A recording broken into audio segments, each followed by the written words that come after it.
Okay, so the baby-led weaning movement is that purees came around after the Industrial Revolution, when women started going to work. And of course, it was important that we have equality and we engage the full labour force. However, all of a sudden, women not being at home, mothering or nursing their mothers with breastfeeding, as we would think, 24, 36 months?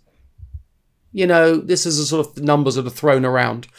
If you're going to stop that early, the sort of natural conclusion was you've got to give baby something soft that they can eat. And I think that's kind of where baby food came from.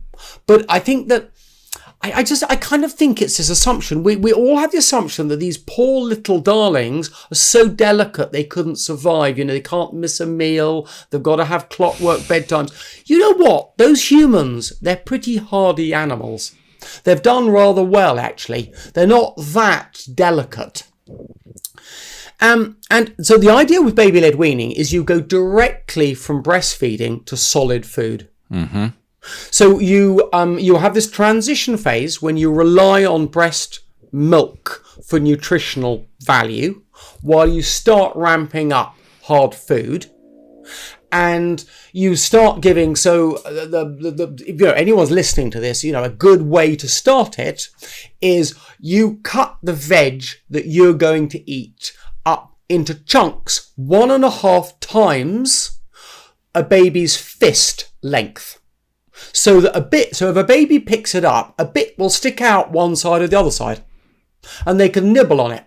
So you're not, and this is important to understand, you're not expecting the baby to get their full nutritional value. You're just expecting baby to enjoy the food. And it should be the same types of food that you've got on your plate, because that's what the baby wants to do. And baby's going to have fun with food.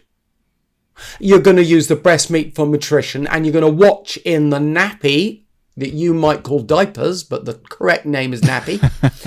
And you're going to look in the nappy to see what output is going on, so that you can gauge how much of your nutrition is now from milk and how much is from solid foods. And then you make a progress straight through to solid foods. And you never give slops. Makes perfect sense. Yeah, so when a baby... So when I looked at my nephew, who was a classic example, he had too big cheeks. He would cry, he would poo, he would eat and sleep. And that was it. And when I watched him feeding, these muscles, the cheek muscles, were basically they're the most important and powerful muscles in his body. That did everything. Getting food on board was his goal in life at the time. And I was amazed with his buccinators and these big cheek muscles. Now, babies and cherubs should have big cheeks. Anyone over the age of 4 should have hollow cheeks. And again, I think that we accept this chubby cheeks, and it's not fat, it's muscle. Because if you don't have to do something, it's unlikely you will. Yeah. We're lazy.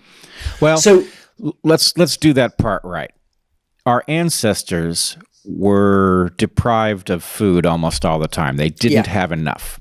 Yeah. And because of that, there is a strong desire to limit the use of calories that can be preserved, right? Because a calorie saved is the equivalent of a calorie found. Yeah. So we are wired to do all kinds of foolish things on the basis that we are preserving calories that we actually don't need and would be better off to burn. That's a holdover from evolution. Yes. Absolutely true. I mean, we're programmed to be lazy in a certain way. So, but infants have a very different... Infants suckle. And that's a very different pattern from an adult swallow. And if you don't have to make that transition, you probably won't. I remember suckling, in the days when I was still eating wheat, I remember suckling a Big Mac. It wasn't very pretty.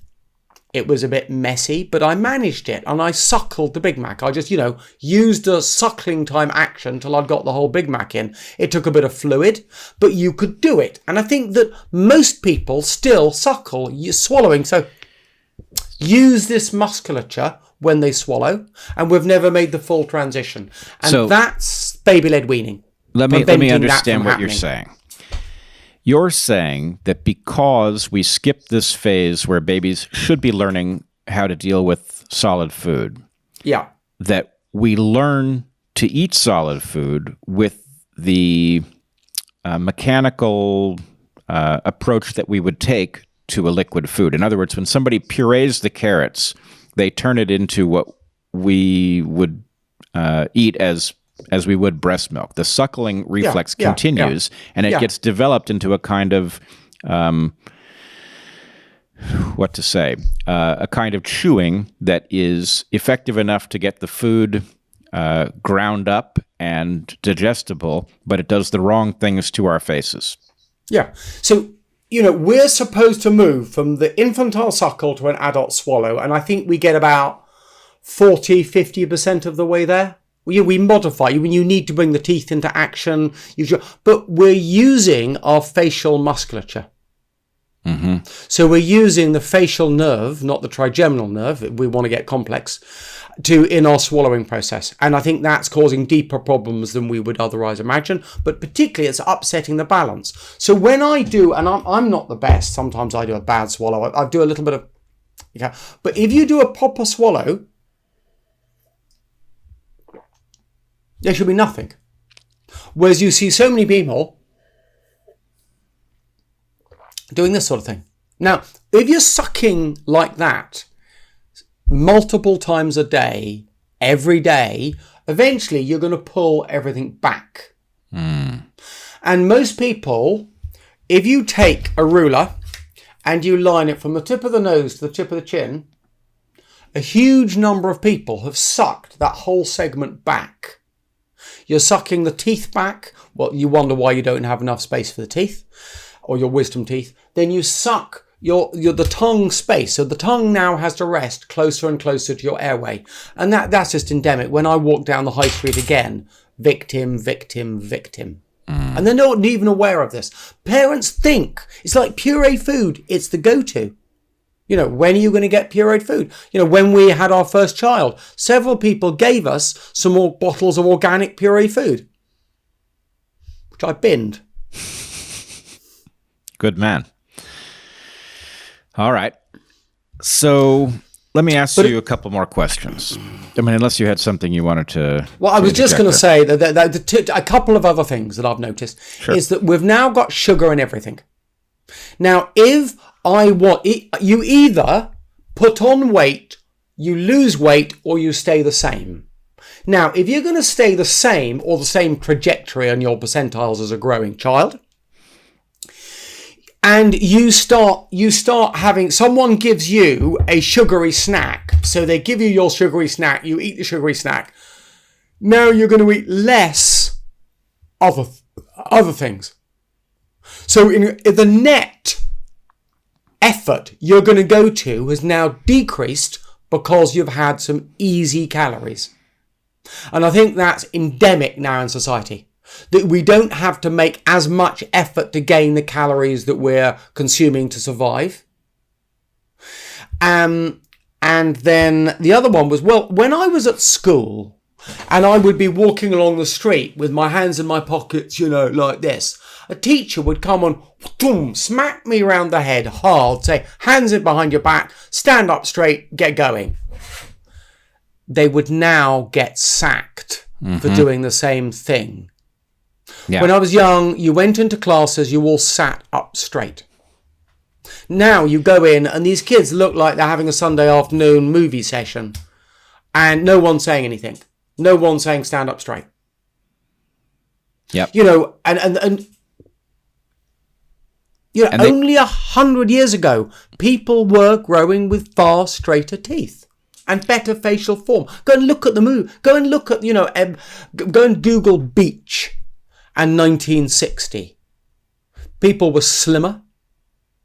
They had better facial form.